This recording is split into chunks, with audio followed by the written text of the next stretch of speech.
Nouveau jour, nouveau numéro de votre émission Jeunesse Oblige. Mesdames, Messieurs, bonjour. C'est toujours un plaisir pour nous d'être en votre compagnie. À l'école, il se passe bien des choses. Certains enfants subissent parfois du harcèlement de la part de leurs camarades qui ne sont pas toujours méchants.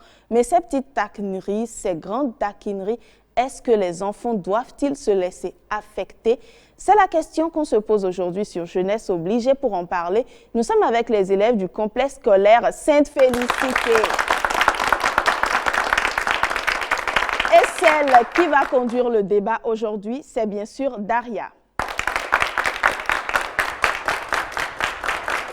Bonjour Daria, comment vas-tu? Ça va bien, merci chez vous. Ça va bien. Alors, tu as 30 minutes avec tes camarades. Je vous laisse le plateau pour nous donner vos différents avis et je vous retrouve juste après entre nous. Le harcèlement moral en milieu scolaire est un phénomène que l'on remarque de plus en plus et qui prend une grande ampleur. Sous prétexte que l'on est gros, mince, petit ou grand, l'on reçoit des taquineries ou des insultes. Doit-on se laisser affecter par les critiques? C'est la question qui nous conduit à notre débat, dont le sujet est libellé comme suit. Le harcèlement moral en milieu scolaire. Doit-on se laisser affecter par les critiques? Sans plus attendre, nous allons démarrer notre débat par une clarification conceptuelle préalable. Je vais demander à mon camarade Ariel, si présent, de bien vouloir nous définir le harcèlement moral. Je m'appelle Ato Ariel. Le harcèlement moral se définit comme une violence répétée qui peut être verbale ou psychologique. Il est considéré comme un comportement négatif qui consiste à déstabiliser quelqu'un par des injures et des moqueries. Partagez-vous le même avis que Ariel? Je me nomme Bagidi Aïssé Famiz. Je ne suis pas du même avis que Ariel. Selon moi, le harcèlement moral n'est pas toujours une mauvaise chose.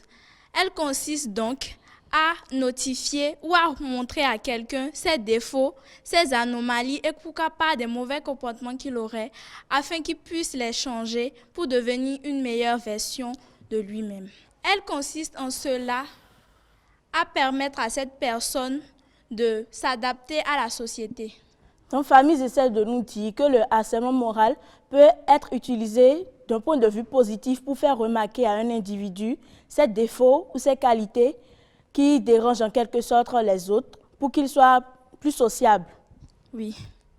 Donc, qu'est-ce qui peut être considéré comme harcèlement moral? Je m'appelle Bonou Fifa. Le harcèlement moral est l'ensemble des injures adressées à une personne parce qu'elle présente des anomalies ou a des défauts, comme par exemple une personne grosse ou paresseuse ou encore quelqu'un qui suit son pouce à un âge donné. C'est aussi des moqueries répétées contre une personne. Prenons l'exemple d'une personne qui ne travaille pas en classe et qui est harcelée. Cette personne va se sentir insultée et finir par se renfermer. Je m'appelle Savi Sossou Oben. Je suis en contradiction avec ce qu'a dit FIFA, car pour moi, le harcèlement moral est certes des insultes, des moqueries adressées à l'endroit de quelqu'un, mais elle permet au fait à la personne de pouvoir voir la gravité de ses défauts jusqu'au point où l'on le harcèle. Je me nomme Bagidi Aïssé Fridel. Je ne partage pas le même avis que toi, Obed, car je pense que le harcèlement moral est considéré comme une mauvaise chose. Car elle consiste à faire changer une personne ou à se moquer d'une personne en l'insultant, en lui disant des trucs blessants. Une personne, un élève ou un professeur qui veut faire comprendre à son camarade ou à son élève que non, tu es trop gros, ou tu ne travailles pas assez, ou tu suces ton pouce à cet âge, ce n'est pas bien, n'a pas forcément besoin de passer par le harcèlement moral, non. Je ne suis pas de cet avis. Je suis d'avis contradictoire avec toi parce que je pense que c'est bien, bien que tu est utiliser les manières douces, c'est-à-dire lui parler seul à seul, calmement, ou peut-être dire à son meilleur ami ou à sa meilleure amie de lui parler, que tu utilises la manière forte qui est l'harcèlement. L'harcèlement n'a pas toujours le but de blesser quelqu'un. Si tu es quelqu'un de conscient et on te fait des reproches, c'est-à-dire des moqueries ou des taquineries, pourquoi pas des insultes, c'est pour te permettre de changer, de voir tes fautes, tes erreurs afin de t'adapter dans la société. Parlons des effets du harcèlement moral. J'aimerais connaître en quelque sorte quels sont les effets qu'un harcèlement peut avoir sur la vie d'un individu. Je m'appelle Monde d'Épice. Les effets qu'un harcèlement peut avoir sur la vie d'un individu sont: nous avions les moqueries, les brimades, les insultes, et aussi la peur de l'harcèlement peut provoquer un absentéisme chez un individu, menaçant la réussite scolaire de cet individu. Je m'appelle Medina Jordi. Je ne partage pas ton avis. Peace. Je reviens sur l'avis d'Obed.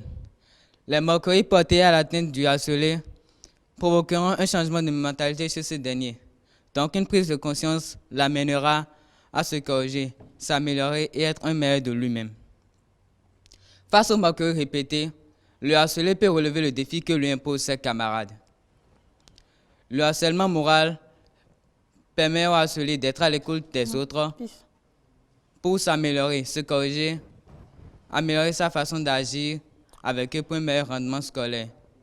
Il permet aussi de mieux vivre avec eux et de ne pas se sentir seul. Moi, je suis contre ce que tu as dit. Je ne pense pas que le harcèlement puisse permettre à une personne de changer positivement, mais négativement. Puisque en lui harcelant des insultes ou des moqueries, des trucs blessants, ça va plus l'inciter à plus se renfermer, à ne pas vouloir s'ouvrir au monde parce qu'il pense qu'en étant tout le temps rabaissé ou quand on se moque tout le temps de lui, il n'a pas la chance, il n'a pas la chance de vivre en société. Donc, il va se renfermer et perdre vraiment des bonnes habitudes. Ça va plus le dégrader. Mais qu'en est-il de quelqu'un qui a déjà pris ses habitudes? Parce que vivre en société, c'est différent de vivre seul. Pour vivre en société, il faut pouvoir respecter les normes pour être sociable avec chaque individu. Qu'est-ce que je dis par là? Je dis, ceci dit, quelqu'un qui a appris l'habitude de manger, quelqu'un qui est obèse, on ne peut pas lui dire. Il a déjà tellement cette habitude que c'est devenu un passe-temps pour lui. On ne peut pas le prendre, le parler et le dire de changer. Non, ça ne marchera pas. Il faut forcément passer par le harcèlement. Parce que le harcèlement, tantôt j'ai dit le harcèlement, c'est certes des moqueries, des brimades, des insultes. Mais ces insultes permettront de le blesser justement afin qu'il sache que ce qu'il fait, c'est pas bien et qu'il change.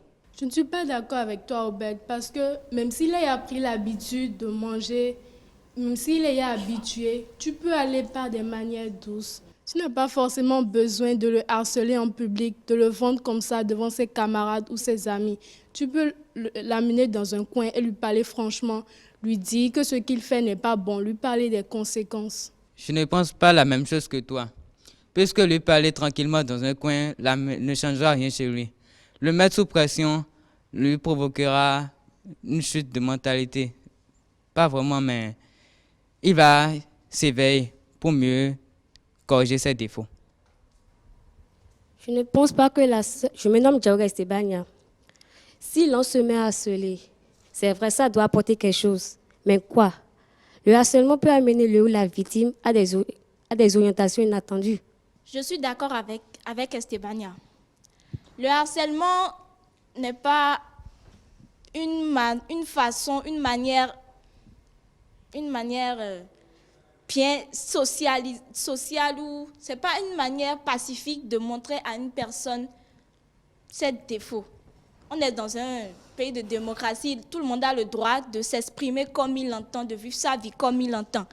N'oublions pas que c'est les qualités et les défauts d'une personne qui forgent sa personnalité.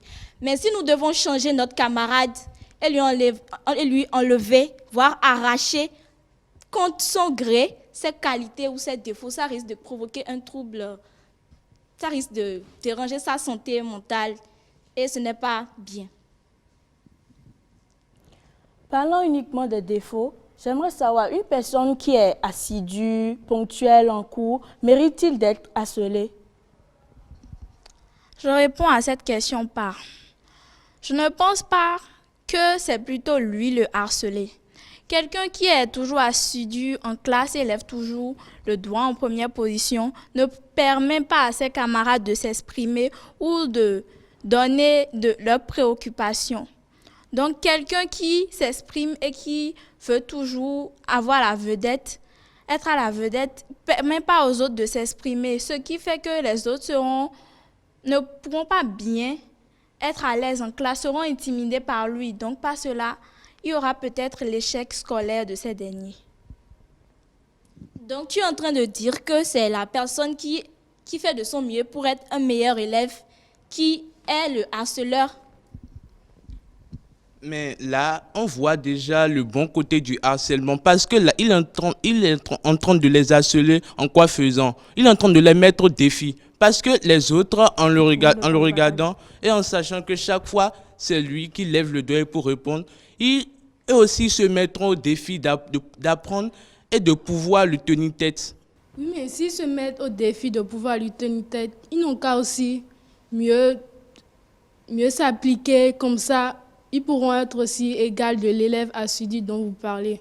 Vous avez dit qu'un élève assidu qui est toujours désigné en classe parce qu'il donne les bonnes réponses, c'est lui le harceleur. Moi, je pense plutôt que c'est parce qu'il est un bon élève qui sera harcelé par ses camarades, soit disant que c'est toujours toi c'est toujours toi le bon élève, c'est toi le chouchou du professeur. Donc, je pense que c'est plutôt lui qui serait harcelé. Et ce serait de la faute du professeur de ne pas désigner tout le monde et désigner que l'élève qui travaille bien en classe. Je me nomme Hunya Onula. Je ne suis pas d'avis avec ce que tu viens de dire. Je pense que le professeur est dans son droit de désigner celui qu'il veut. Mais si cet enfant est un élève bien intelligent et c'est lui qui se manifeste le plus en classe et que les autres sont là à l'embiner, le professeur va chercher à finir son programme. Donc, il sera dans l'obligation de désigner cet élève qui se présente assez intelligent. Vous parlez là de la responsabilité du harcelé dans le fait qu'il soit harcelé. Donc, j'aimerais savoir si véritablement le harcelé est responsable du harcèlement dont il est question. Non, car chacun est avec des défauts et nul n'est pas fait. Prenons l'exemple d'un adolescent pubère. Ou par exemple, un élève qui ne travaille pas en classe. Si on enseigne une personne qui ne travaille pas en classe, cela ne fera qu'aggraver la situation et cette dernière se sentirait mal à l'aise. De plus, un adolescent pubère qui a des boutons sur le visage, ce ne serait pas de sa faute s'il a des boutons sur le visage, parce que ce serait normal qu'à l'âge pubère, une personne ait des boutons. Mais si ses camarades se moquent de lui, ce serait injuste. Prenons aussi l'exemple d'une personne qui est grosse. Elle est née grosse et elle a des difficultés. Elle fait de son mieux pour maigrir, mais elle n'y arrive pas parce que c'est héréditaire. Dans sa famille, tout le monde est des gros, ou une personne qui est courte et dans sa famille, c'est comme ça. Est-ce que c'est par le harcèlement qu'on va lui faire comprendre que c'est un défaut le fait d'être court, ou juste lui l'encourager à rester et à aimer la personne qu'il est? Surtout dans nos collèges. Est-ce que vous pensez que ce n'est pas plutôt entre camarades que nous devons nous soutenir et dire « Ah non, tu as une bonne personnalité ou tu n'en as pas une bonne, il faudrait que tu changes » et non passer par des moyens blessants, voire détruisants pour changer une personne en une bonne personne. Tu viens de donner l'exemple de quelqu'un qui est gros ou grosse. Il existe des sports qu'il faut faire pour essayer de réduire ton poids. Il y a une différence entre être grosse et être obèse. Si tu es quelqu'un, tu es obèse, tu peux au moins essayer de réglementer ton alimentation, même si c'est dans le sang. Parce qu'on dit souvent qu'aucun effort n'est sans résultat.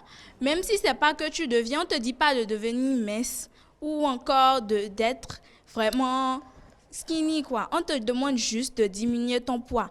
Donc, tu ne peux pas dire que quelqu'un qui est gros fait tout son effort mais ne diminue pas.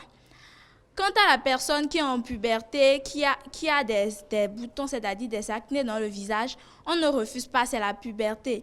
Mais il y a aussi l'hygiène. Il faut prendre soin de toi, même si tu es en période de puberté. Je m'appelle Darion Calvin.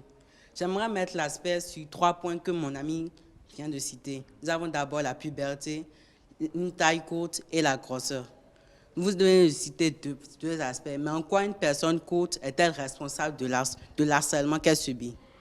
Une personne courte est responsable de l'harcèlement qu'elle subit parce qu'elle peut bien faire des sports comme le basket ou d'autres choses pour pouvoir être au moins le minimum de la taille que tu dois avoir. Si tu es une personne courte, la personne ne te dit pas ça pour te blesser parce que dans la société, si tu cherches un boulot, il y a des boulots où il faut avoir une taille donnée. Seule la personne qui t'aime va te notifier ce petit défaut que tu as. Si la taille de la personne est due à une déficience héréditaire, comment la personne va-t-elle faire si malgré le sport, les activités fitness, elle n'arrive pas à grandir? Je ne pense pas que si tu fais du sport et des activités, tu ne peux pas au moins un peu augmenter ta taille. Si vous parlez de personnes courtes, ça dépend de la taille que la personne a et puis tout le monde ou la traite de courte ou court. Tu viens de donner comme exemple quelqu'un qui est gros. Supposons que cette personne a une maladie qui lui empêche de faire du sport. Qu'en diras-tu? Je trouve que cette personne peut bien réglementer son alimentation ou même voir faire du régime. Je m'appelle Diaoka Esteya. Je pense que cette maladie dont tu parles, il devait se faire traiter. Moi, je voulais dire, tout homme naît avec des défauts, c'est vrai, nul n'est parfait. Mais on n'est pas appelé à évoluer avec ces défauts en société, sachant que l'autre ne peut pas accepter mes habitudes, l'autre ne peut pas forcément accepter mes habitudes.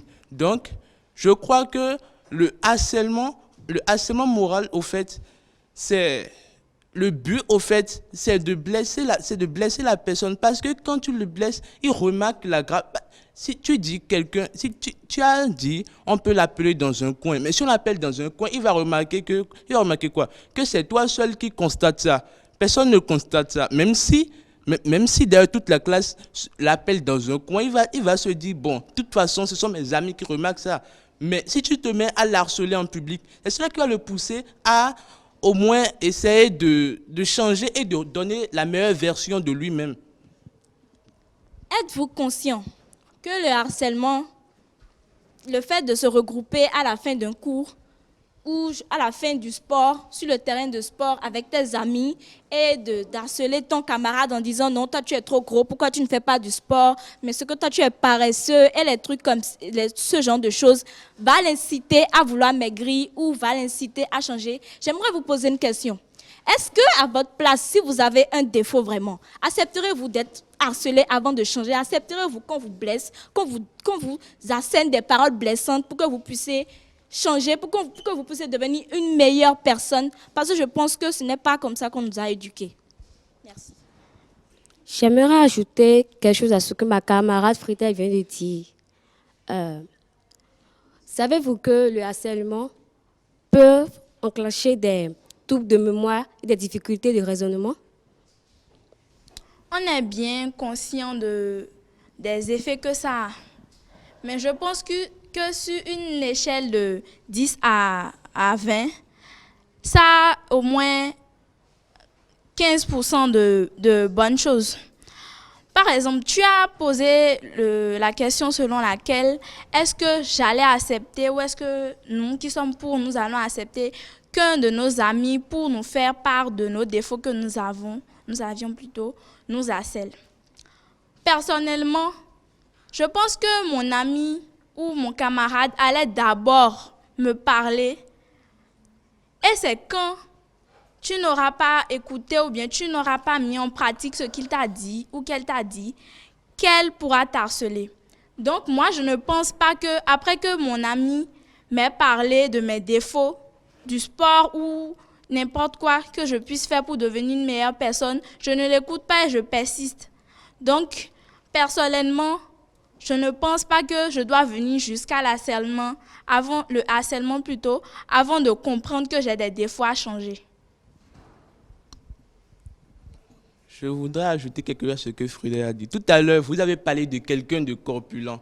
Mais croyez-vous vraiment que quelqu'un de corpulent, quelqu'un qui a pris l'habitude de manger correctement, vous pensez qu'en le parlant, ça va lui permettre, vous allez venir à votre but en le parlant. Mais non, parce qu'il faut savoir aussi que la corpulence a ses défauts, la corpulence a ses désavantages dans la société, dans une société.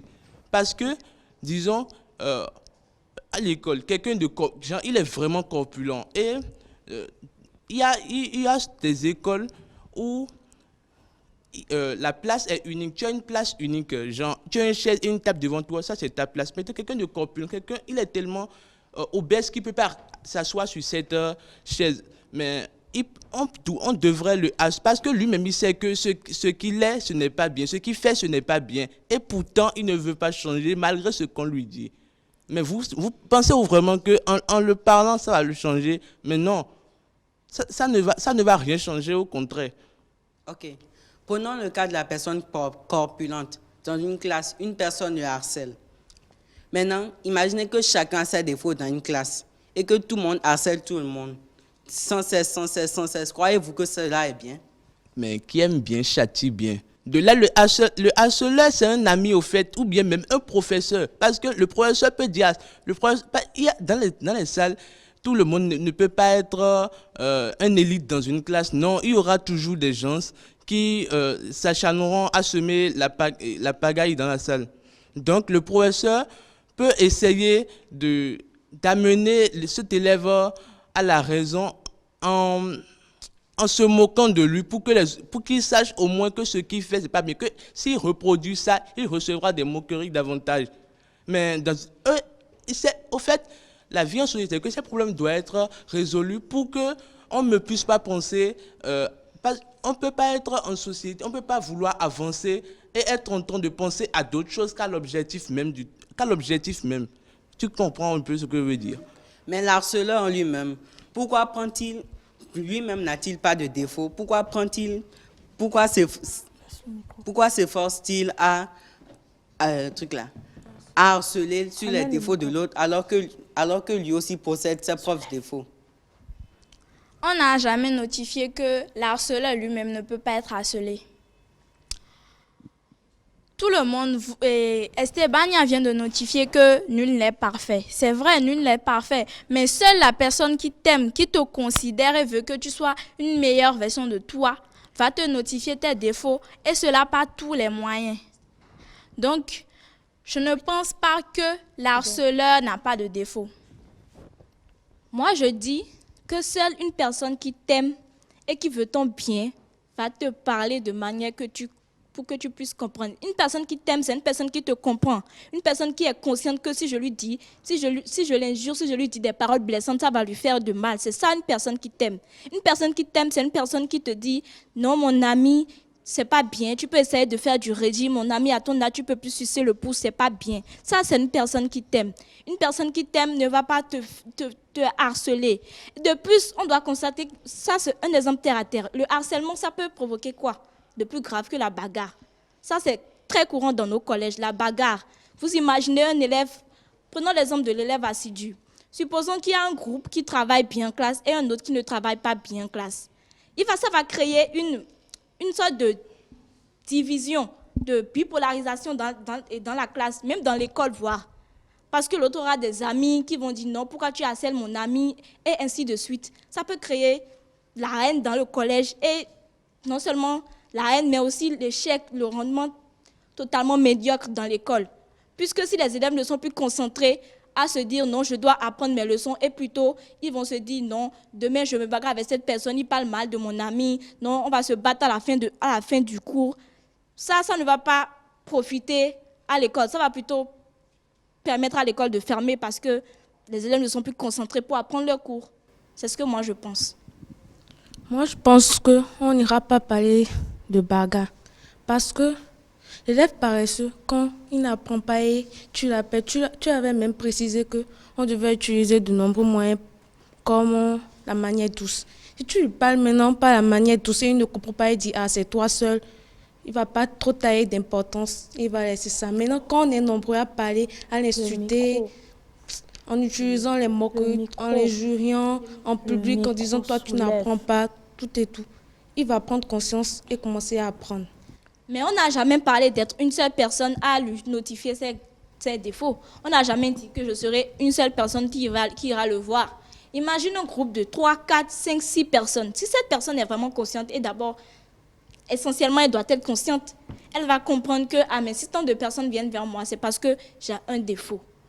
On ne parle pas de voyou qui va se dire, si la personne était un voyou, s'il était vraiment, excusez-moi, un mal éduqué, et que tu viens vers lui avec tes camarades à le dire, toi tu es gros, tu es ci, tu es ça, mais ça va le pousser ça va l'inciter à devenir haineux, ça va faire pousser de la haine en lui en fait.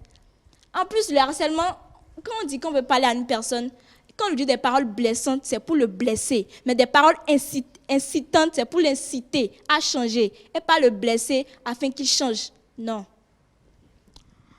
Je pense que quelqu'un à qui tu parles, quelqu'un de conscient, quelqu'un qui n'est pas égoïste, quand on se moque de lui en public, arrivé chez lui, il va se mettre à remémorer la scène et se dire « Mais ce qu'ils ont dit là, c'est quelque chose de vrai. Je suis très corpulent. » Et même, si je ne suis pas sûre que vous soyez le seul à l'école à l'harceler. Parce qu'à la maison, ses parents lui auraient dit « Essaie de faire du régime ou ci ou ça. » Je ne pense pas que l'harcèlement soit un moyen d'éduquer une personne.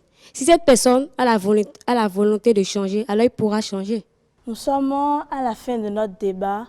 Mes amis, à mon côté droit, depuis le début jusqu'à la fin du débat, ont soutenu que les critiques que l'on reçoit peuvent avoir un côté positif sur la vie de celui qui le reçoit, car cela peut l'amener à reconnaître qu'il a des défauts qui l'empêchent d'évoluer en société.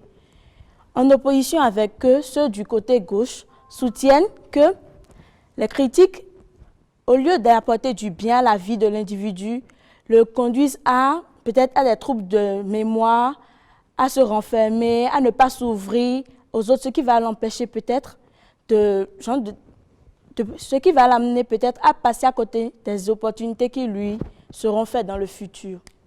Moi, je soutiens le contre parce que le harcèlement moral, ce n'est pas quelque chose qui pourrait faire du bien à l'individu.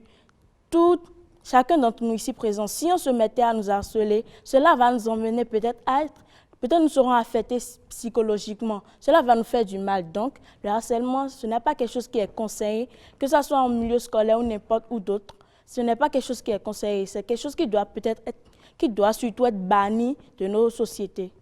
Merci.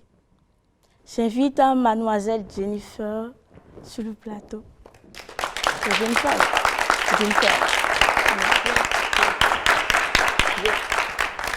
Merci beaucoup, Daria, pour le débat et merci, chers amis, pour votre participation.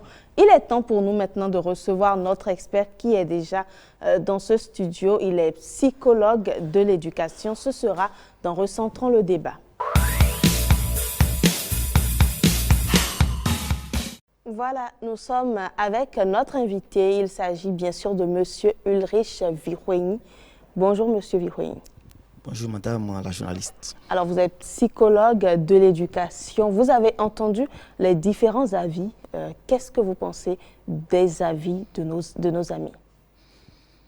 Merci et je remercie très sincèrement nos amis pour le débat très enrichissant et je les félicite.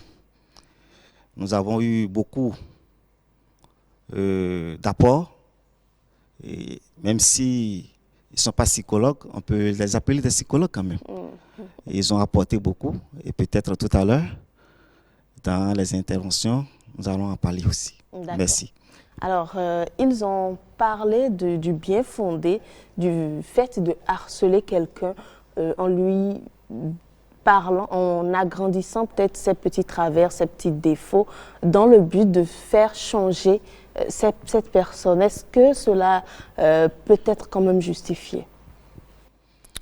En fait, si je prends la définition donnée par nos amis, d'abord, quand on parle de harcèlement, il y a déjà de la violence. Et là où il y a la violence, ce n'est plus bon. Et une violence répétée, ça veut dire que ça porte atteinte déjà à la personne. Donc tout ce qui est harcèlement n'est pas bon. Donc nous allons dire simplement que harceler quelqu'un n'est pas la bonne méthode de l'aider à changer de vie. D'accord. Même je suis à l'école, j'ai envie que mon camarade, qui peut-être a vraiment un défaut physique, change. On a parlé d'une personne courte qui doit faire du sport pour quand même pouvoir être sur le marché de l'emploi et être plus apte à faire certains métiers.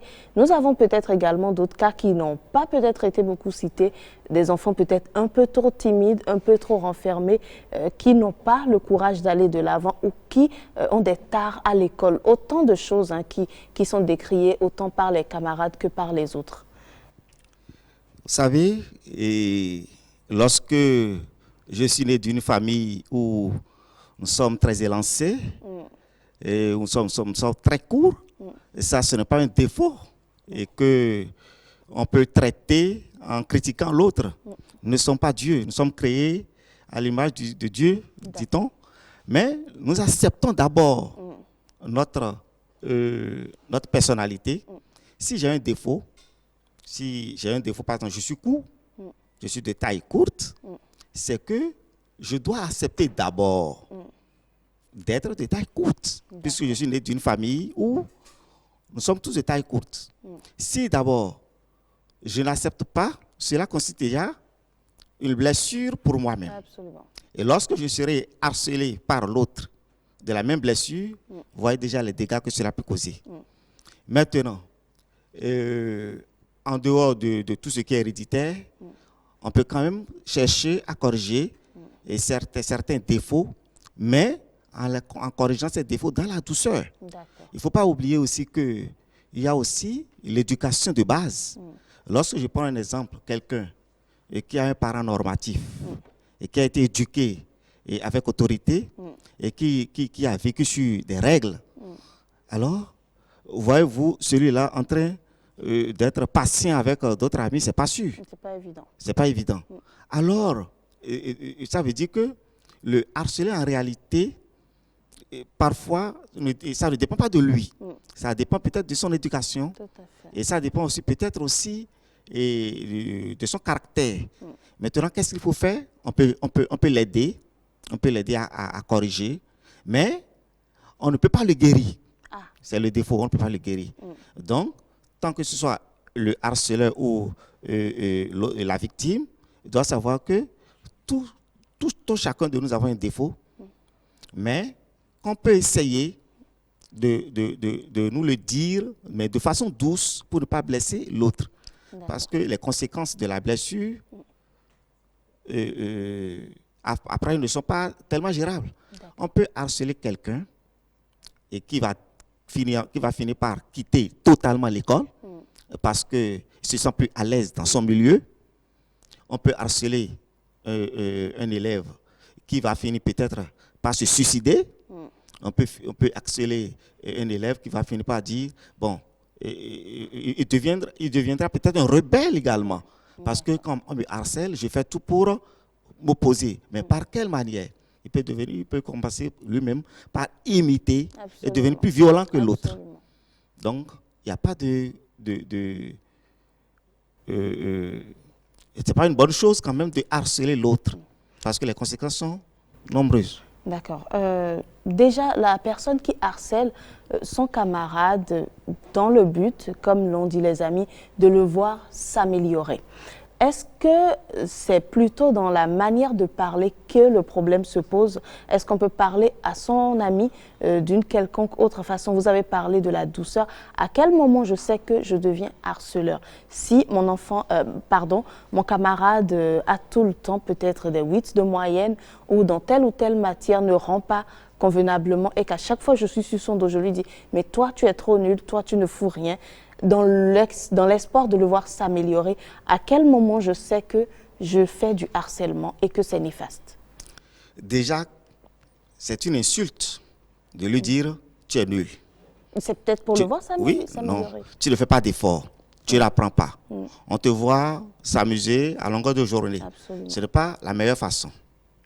Vous l'appelez, j'ai constaté que après 3 ou 5 interrogations, tu n'as pas évolué. Quel problème tu as? Quelle difficulté tu as? Je suis prêt à t'aider. Voilà moi ma méthode de travail. Voilà, c'est une manière d'attirer l'ami et de lui montrer sa manière de faire et de l'aider. Il sera ouvert parce que vous ne savez pas ce qu'il vit à la maison.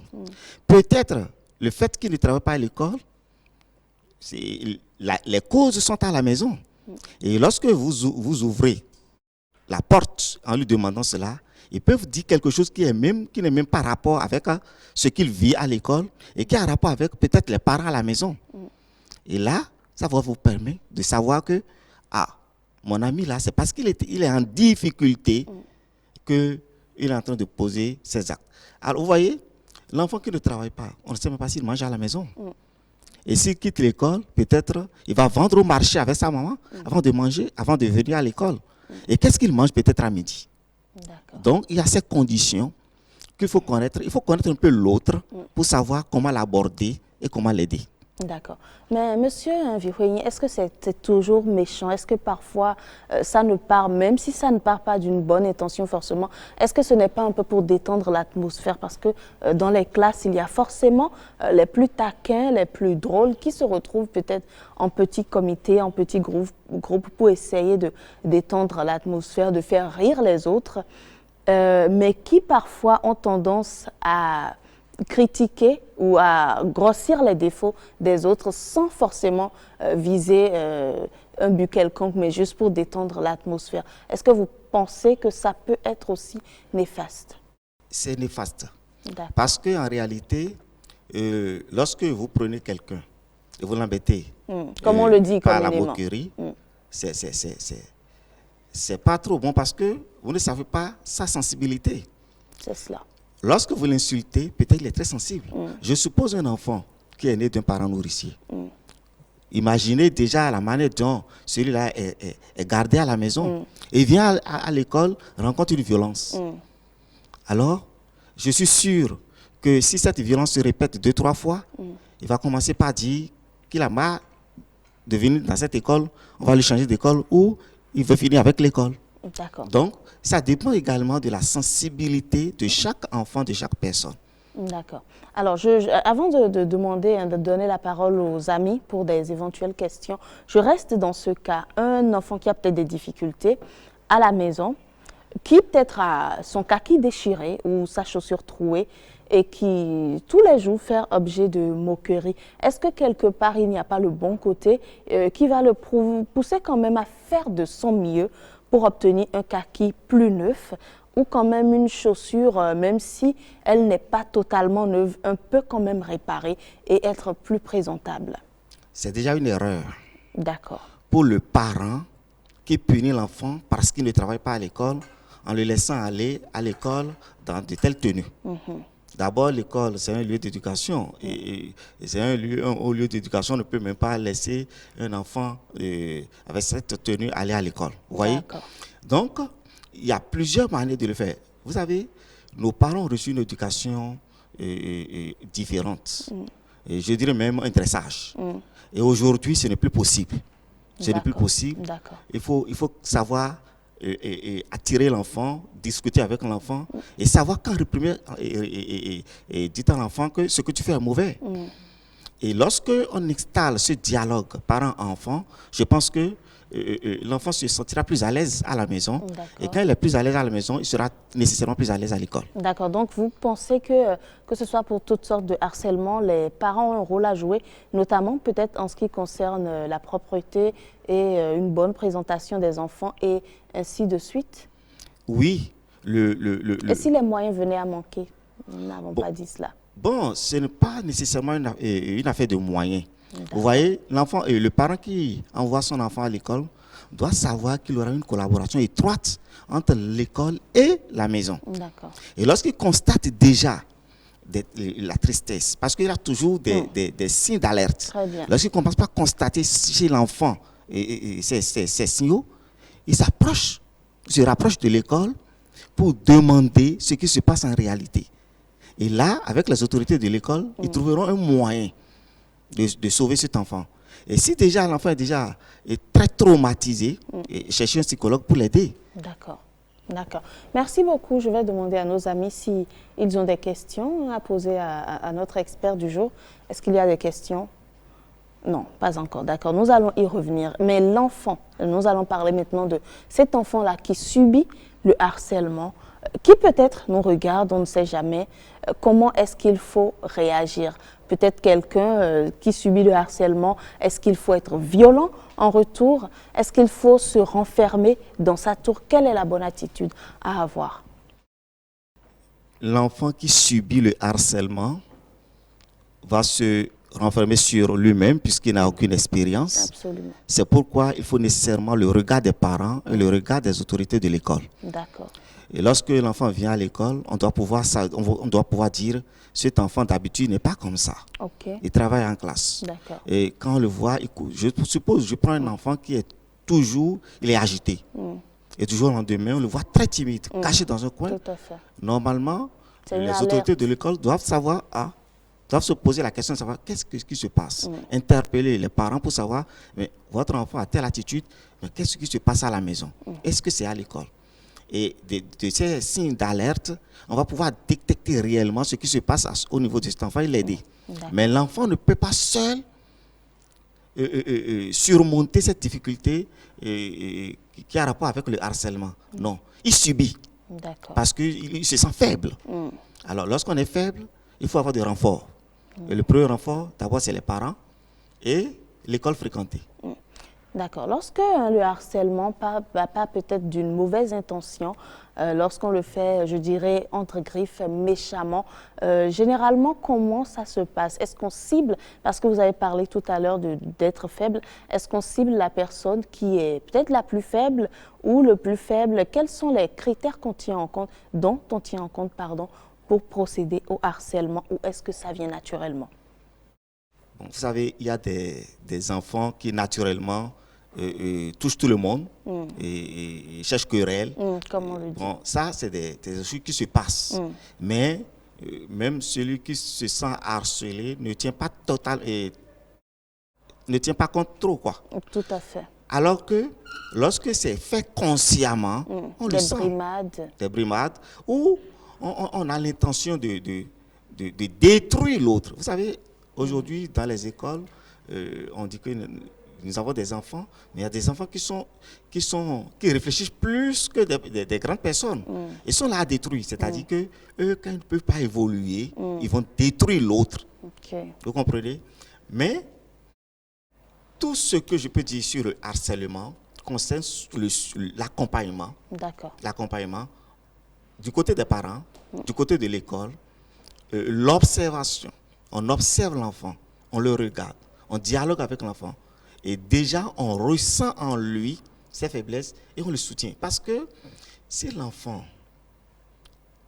a un manque d'estime, par exemple, vous savez que cet enfant-là ne se fait pas confiance. Il doute de tout.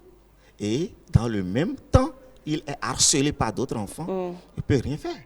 Il se renferme sur lui-même. Et peut-être, arrivé à la maison même, il n'a même pas le courage de dire à ses parents, j'ai subi telle chose à l'école. Absolument. Et peut-être qu'à la maison aussi, il y a tellement de pression où il ne sait même pas avec qui discuter. Vous savez, avec cet enfant, fera la dépression. Où cet enfant va commencer peut-être par prendre une décision en lui, soit quitter l'école, rentrer dans le monde et commencer par faire sa vie comme une personne adulte. Vous savez, j'ai rencontré un jeune garçon de 14 ans, aujourd'hui il n'a pas 14 ans, il y a plus, et qui m'a dit qu'il a touché à la drogue en 4e. Waouh. Vous voyez déjà, parce que à la maison, c'était invivable. À l'école, avec la pression de ses amis, il est obligé de rentrer dans un club. Et c'est dans ce club-là qu'ils ont commencé par l'initier. Oui. Donc, le harcèlement, que ce soit, je ne sais pas de quelle manière cela va se passer, le harcèlement n'est pas bon. D'accord. Alors, lorsqu'on ne touche peut-être pas la drogue, hein, quelles sont les autres répercussions que ça peut avoir sur la progression de l'enfant, de celui qui est harcelé au fil du temps et dans son évolution? Il peut y avoir des troubles de comportement, et des troubles de mémoire. Il peut y avoir également,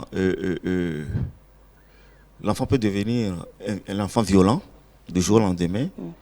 Il y a aussi le fait que l'enfant va connaître des échecs et va connaître plutôt des échecs répétés. Et à cause de ces échecs, il va commencer par décrocher, il va quitter l'école et se lancer dans la vie active et précocement. D'accord. Oui.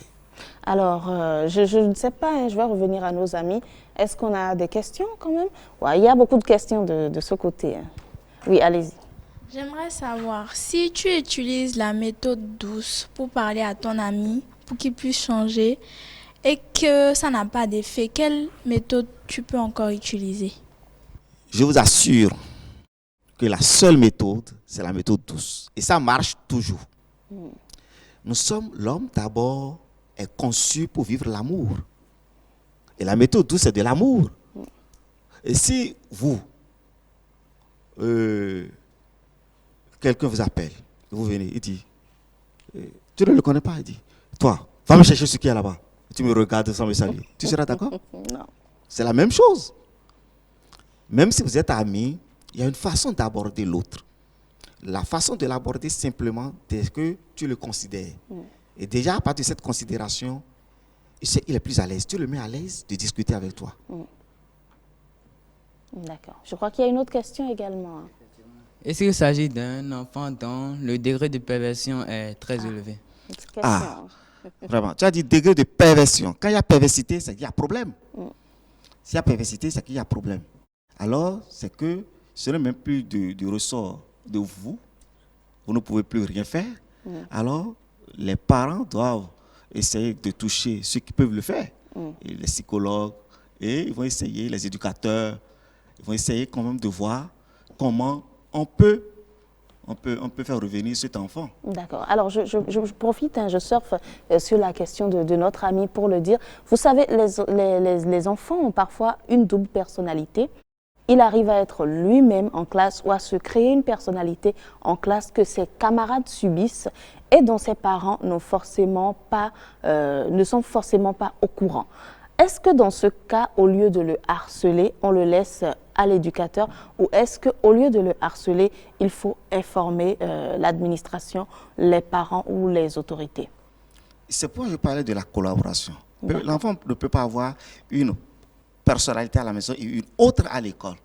Il ne peut pas vivre cette ambivalence, ce n'est pas bon. D'accord. On doit pouvoir comprendre que dans cette collaboration, mon enfant a telle attitude. Mon enfant va à l'école, on m'appelle, on me dit, il a fait telle chose. Je suis capable de dire, il peut le faire. Mon enfant, ça m'étonnerait. Vous comprenez? Ça veut dire qu'il y a un dialogue parent-enfant. On discute avec l'enfant et l'enfant n'a pas peur de discuter avec ses parents, de lui parler de tout. Et quand c'est comme ça, c'est sûr que vous voyez, si l'enfant montre une personnalité à la maison, une autre à l'école, l'enfant va nous manipuler tous. C'est ça, c'est cela. Il va nous manipuler. Dans ce cas, quel est le rôle ou quelle est l'attitude à avoir par celui qui ne doit pas harceler? Est-ce qu'il faut se plaindre à l'administration? Est-ce qu'il faut se plaindre aux parents? Parce que quand même, le problème est là. Si nous sommes à l'école, nous avons les surveillants généraux. D'accord. Nous avons le directeur, nous avons le censeur. Alors, si l'attitude d'un ami apprenant me gêne, me dérange, ce n'est pas à moi de faire face à ce qu'il lui fait. J'informe le surveillant de ce qui se passe. C'est au surveillant de décider s'il faut informer les parents ou l'affaire sera réglée à l'école. D'accord. Merci beaucoup. Je crois qu'il y a encore une question. Est-ce qu'il y a encore une question de ce côté? Oui, d'accord. J'aimerais te demander s'il y a des lois régies pour lutter contre le harcèlement moral en milieu scolaire. C'est sûr, il y a des lois. Même déjà dans votre école, vous avez une charte. Oui. La charte de chaque école. Et chacun sait que quand j'entre dans cette école, je dois me comporter de telle manière. Il y a une discipline qu'il faut avoir. Tout à fait. On peut se dire même déjà que lorsque je harcèle l'autre, c'est que je ne suis pas dans la discipline de l'école. D'accord, donc je vais subir les dommages qui en découlent. Vas-y. Tout à l'heure, vous avez parlé du rôle que les parents doivent jouer dans le fait que leurs enfants soient harcelés. Prenons l'exemple des parents qui sont quasiment absents dans la vie de leurs enfants. Ils vont, ils viennent, ils sont presque jamais là. Et l'enfant, en allant à l'école, chaque fois, il est harcelé. Et au retour à la maison, il ne trouve pas à qui en parler. De la même manière, parfois, l'harcèlement a atteint un degré où il sait qu'il ne peut pas aller voir l'administration pour en parler. Qu'est-ce qu'il doit faire dans ce cas? Voilà. D'abord, je profite pour demander aux parents qui sont souvent dehors et pensent que le rôle du parent sera joué par l'école, que ce n'est pas bon. D'accord. On doit tout faire quand même pour avoir un petit temps pour son enfant. C'est une obligation. Ça, là, on ne peut même pas discuter sur ça. Si j'ai un enfant, je dois tout faire. Le papa ne peut pas sortir tout le temps. La maman ne peut pas sortir tout le temps et laisser l'enfant seul. D'accord. C'est pas bien. Maintenant, dans cette condition, si l'enfant a des amis avec qui il discute et il n'en parle pas, c'est à ses amis alors de l'aider et d'en parler aux surveillants. D'accord. Généraux de l'école. Okay. Et qui vont se rapprocher de la maison. Se référer à une quelqu'un. Figure autoritaire. Voilà. D'accord. Alors, est-ce que nous avons encore des questions? Et de ce côté? Non, nous n'avons pas de questions. Monsieur Vihueni, restons toujours en milieu scolaire. Parlons de harcèlement moral. Ceux qui sont là pour aider les enfants, ce sont les surveillants, les censeurs, les directeurs, vous l'avez dit. Et est-ce que dans le cas où l'enfant est plutôt harcelé par un membre de l'administration, que peut-il faire? Comme je le disais, ce n'est forcément pas méchant. Nous savons que, je le dirais comme ça, les derniers de la classe ne sont pas les favoris des enseignants, des surveillants. Peut-être il subit un harcèlement au quotidien. Je savais que tu n'aurais pas telle note. Je ne sais pas ce que tu fous ici. Voilà la 5e fois que tu reprends cette classe. Comment on peut gérer ça? D'abord, si c'est un enseignant, on ne peut pas dire qu'il ne sait pas s'il est en train de harceler ou pas. D'accord. Et moi, je dirais qu'il Il le est fait peut-être consciemment. exaspéré de toujours donner les cours, mais cet enfant n'arrive jamais à rien comprendre. Mais l'enseignant a reçu une formation de la gestion de classe. D'accord. Et peut-être, n'a pas reçu peut-être une formation en matière de la psychologie de l'adolescence ou de l'enfant. Tout à fait. Ce qui est important, ici, il avait une formation, une petite formation, les biaba, de la psychologie de l'enfance ou de l'adolescence. Il saura que tel comportement de cet enfant, on peut lier ça à telle chose. Et ça, et voir, en toute chose, il faut avoir la maîtrise de soi. Vous savez, moi, j'ai fait la vacation, vous savez, nous avons tous commencé par là. Hein. Et il y a une petite fille qui travaillait sérieusement en 4e, au 1er trimestre. Elle a 11 ou 12.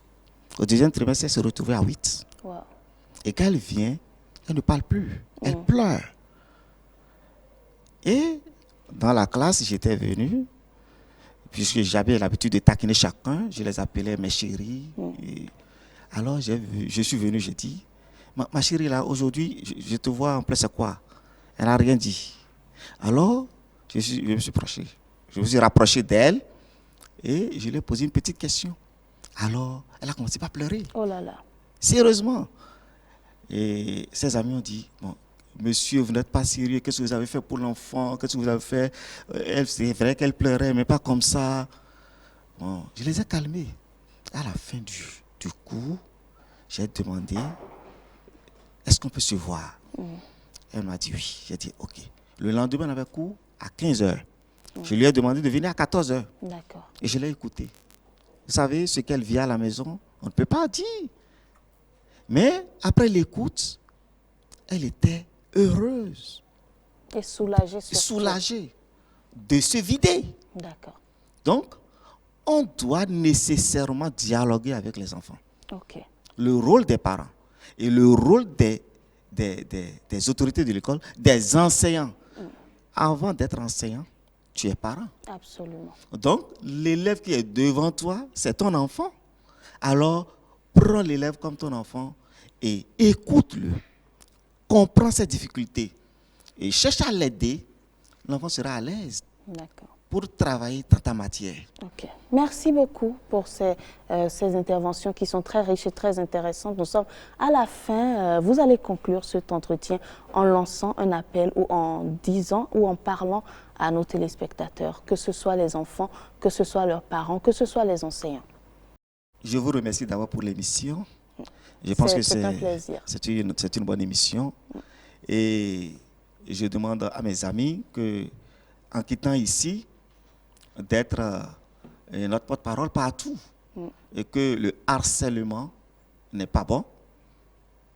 Et ce qu'il faut, il faut le dialogue. Il faut le dialogue.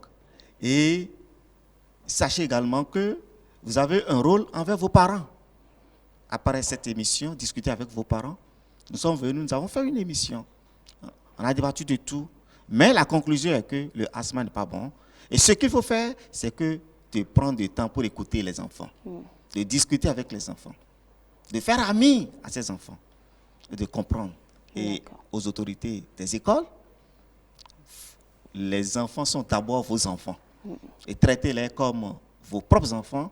Et je pense que nous allons gagner pour l'éducation de notre pays. D'accord. Merci beaucoup, Monsieur Ulrich Vihueyin. Je rappelle que vous êtes psychologue de l'éducation.